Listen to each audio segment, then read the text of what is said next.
now give the floor to the honorable member, Ms. Jacobs. You now have the floor.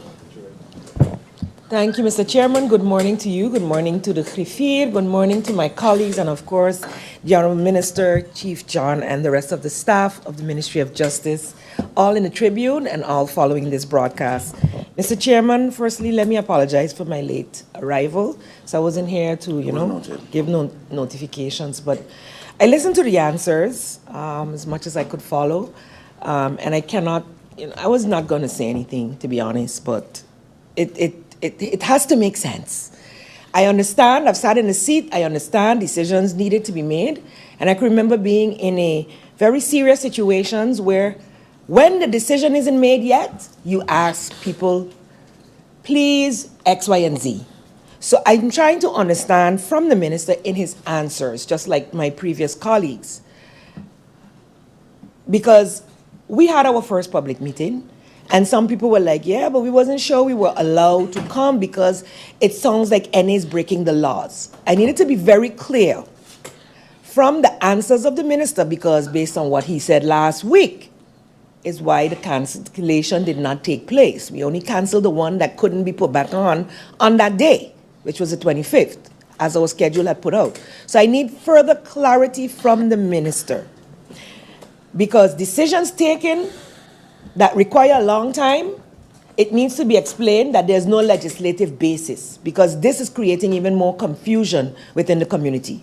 Several different types. I didn't hear the explanation as to what is considered a political public gathering, because flyering next to the road, a whole big tent up and a bunch of things going on, is that a public gathering as well?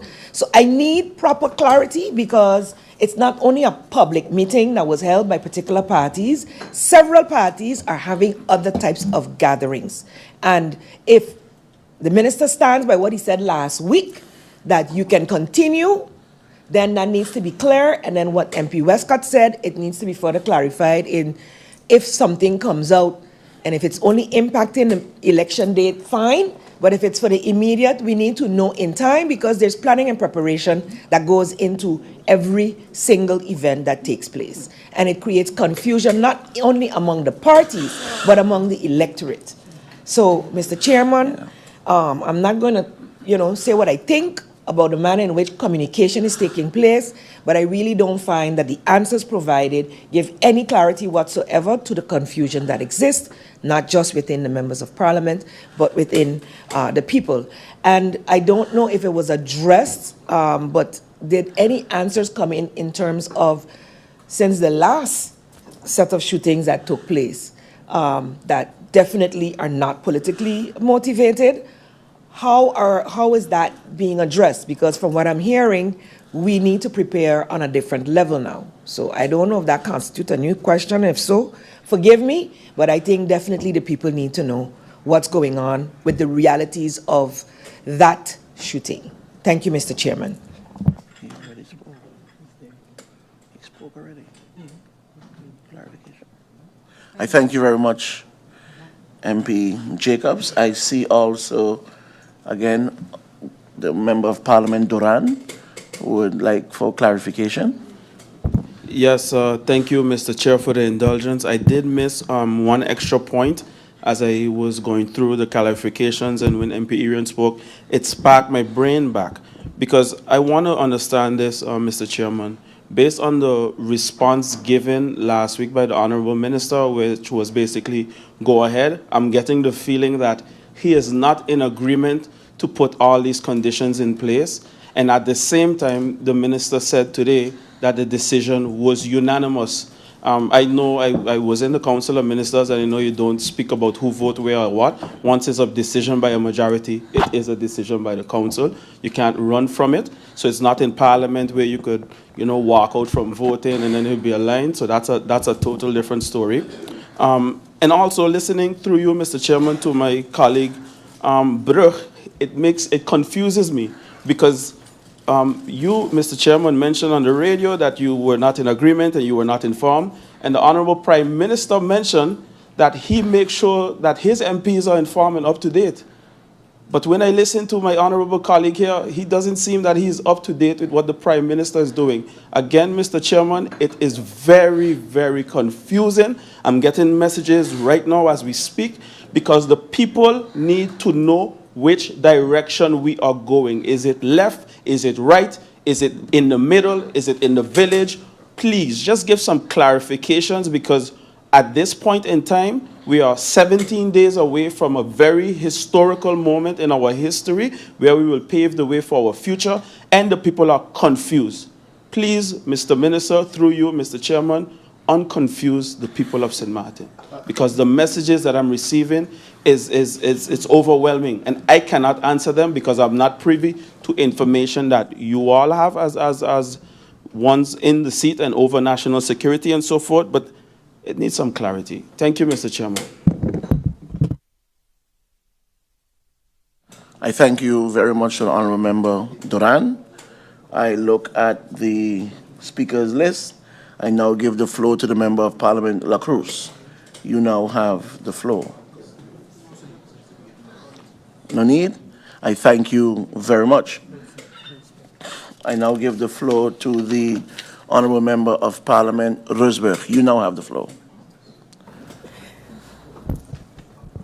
Thank you, Chairman, SG, Honourable Minister of Justice and Support Staff, my honourable colleagues, the ones viewing online, present here today, and listening to other media forms.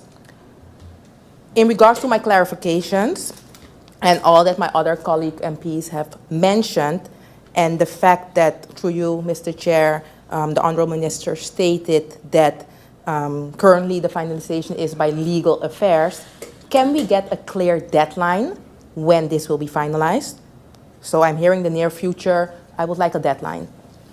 Other than that, we are seeing that the public meetings, at least based on the information received, the attendance is becoming less. This can be in regards to safety or other reason, we don't know. So therefore, it's important to get that clarification so the public knows what's what, so deadline related. I also understood based on the presentation given by you, Honorable Minister of Justice, through you, Mr. Chair, I understood in the clarification round on the answering of the questions that it was stated that the Corps Chef informed that support was needed, more support was needed to guarantee the safety in regards to possible order for storing. Can that be clarified? Also, in regards to the LBA, my questions in regards to the LBAs signed, I didn't get the answer percentage-wise through you, Mr. Chair, how much is working and how much is home. So let's say 100 LBAs have been signed. Is the percentage 70% home versus 30% working, or 70% working versus 30% home, through you, Mr. Chair? In regards to the military assistance, isn't the military always here during hurricane season? Just clarification in that regard. In regards to the crime fund, I asked that question and I didn't hear or I didn't get that answer to you, Mr. Chair. There was 8 million guilders in the crime fund. Currently, there's only 4 million. Where did the 4 million go? Into what projects? I asked that question. I didn't get that answer. I didn't hear the answer. So if I can get that clarified.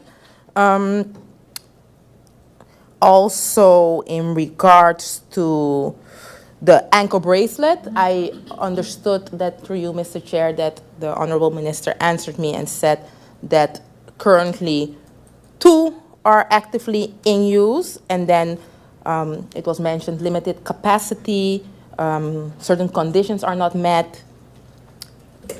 Through you, Mr. Chair, can we get those conditions? Because it's not clear what those conditions are. And then limited capacity is a capacity in regards to the ones that need to monitor the ankle bracelet monitoring, if that can be clarified. And then my last question is that, yes, it's more a statement. I believe in safety over everything as well. So I indeed also want to make the public clear that they need to go out and vote without fear. I will leave it at that. Thank you, Mr. Chair. Thank you very much, MP Rosberg. I now give the floor to MP Brug.